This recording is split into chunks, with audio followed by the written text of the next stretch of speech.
Welcome back to our YouTube channel. ఈవేళ అయితే మా అత్తయ్యతో వచ్చేసా అనమాట. మా అత్తయ్య ఒక స్పెషల్ చేయబోతున్నారు మా కోసం. ఏంటత్తయ్య అది? గులాబ్ జామ్ చేస్తున్నావు ఈ రోజు.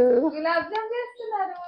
So let's get in to the process. Gulab jamun powder తీసుకోవాలన్నమాట. గులాబ్ జామ్ పౌడర్ లో ఏం వేయాలి? వాటర్ వేస్తారు, కానీ పాలతో అయితే బాగుంటది. పాలతో అయితే బాగుంటది అంటే ఇరక్కుండా మంచిగా రౌండ్ గా వస్తాయి అనమాట. సో ఇలా కలుపుకోవాలి మంచిగా 5 నిమిషాలు 5 మినిట్స్ నానబెట్టుకుంటే. నెక్స్ట్ ఈలోపు ఏం చేసుకుందాం? చక్కెర తీసుకోవాలి. పక్కన పెట్టుకుందాము. చక్కెర ఎన్ని గ్లాసెస్ తీసుకున్నారు? 1/2 కిలో తీసుకున్నాను. 1/2 కిలో తీసుకున్నాను. ఇందులో వాటర్ పోయి 1 లీటర్ వాటర్ వేయాలి. ఇక్కడ నెయ్యి ఎక్కువ తీసుకోవాలి, ఆయిల్ కొంచెం తీసుకోవాలి. ఆ పక్కన షుగర్ సిరప్ అనేది స్టవ్ మీద ఆన్ చేసుకుంటూ కలుపుతూ ఉండాలన్నమాట.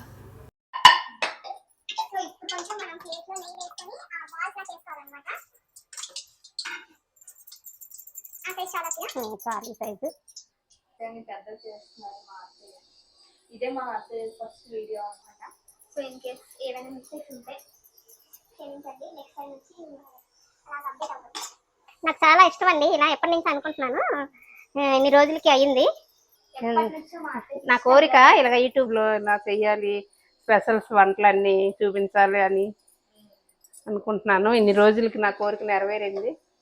మీరు అందరూ సబ్స్క్రైబ్ చేయండి, ఓకేనా? మంచి మంచి వీడియోస్ చేస్తాను.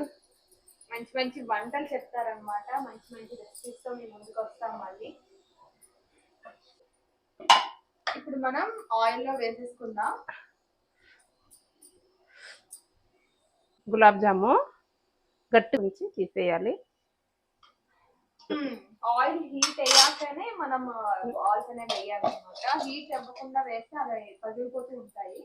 ప్లస్ మనం చుట్టే విధానంలో కూడా ఉంటుంది. ఎలా చేస్తారు? చక్కెర ఇలాచి మిక్సీ పట్టాలండి. కొంచెం చక్కెర వేసి ఇలాచీని వేసి మిక్సీ పట్టి పొడి వేయాలండి. చాలు, సరిపోతుంది. ఓకే, అయిపోయిందా? అది కూడా అయిపోయినట్టున్నది. అయిపోయింది.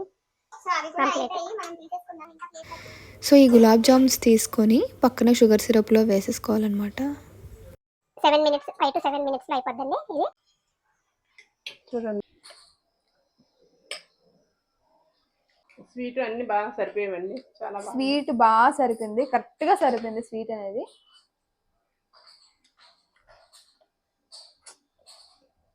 సూపర్ అబ్బా, చాలా బాగుంది. మంచి వీడియోస్తో మేము ముందుకు వచ్చేస్తాము. So please do like, share and subscribe. చెప్పండి, లైక్ చేయండి, షేర్ చేయండి, సబ్స్క్రైబ్ చేసుకోండి కూడా చేయండి.